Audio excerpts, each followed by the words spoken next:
সুন্দর একটি সেটিংস আপনাদেরকে আমি শেখাবো। তো এই সেটিংসটা যদি আপনারা শিখেন তো আপনাদের যে ফোনের যে পাওয়ার বাটনটা থাকে, আসলে এই পাওয়ার বাটনটা অনেকটাই আর কি সুরক্ষিত থাকবে।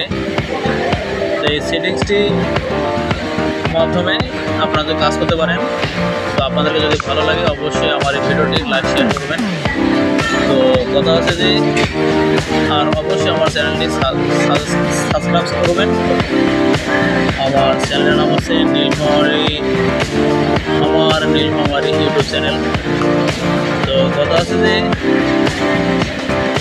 এই সেটিংসটি হচ্ছে যে ডাবল স্ক্রিনে যদি আমরা ডাবল টাচ করি তাহলে আপনাদের স্ক্রিনটা বন্ধ হয়ে যাবে, আবার যদি ডাবল টাচ করি তাহলে স্ক্রিনটা আমার চালু হবে।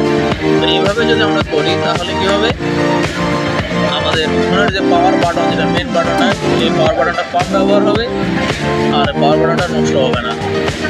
তো এই জন্য অবশ্যই আমি আপনাদেরকে সেটিংস শেখাবো। তো চলুন কথা না বাড়িয়ে আপনাদের সেটিংসটা শেখাই। তো এখান থেকে অবশ্যই আপনাদেরকে আগে সেটিংসে যাইতে হবে। তো সেটিংসে গিয়ে আপনাদেরকে এখানে অনেকগুলো অপশান আছে। তো এর মধ্যে আগে আপনাদেরকে যাইতে হবে home screen and lock screen, এখানে যাইতে হবে। এখানে গিয়ে এই যে দেখেন আমার এখানে লেখা আছে ডাবল টপ টু লক। এখানে আমার অলরেডি আগে থেকে চালু করাই আছে। তো এটা আপনারা অবশ্যই চালু করে দেবেন।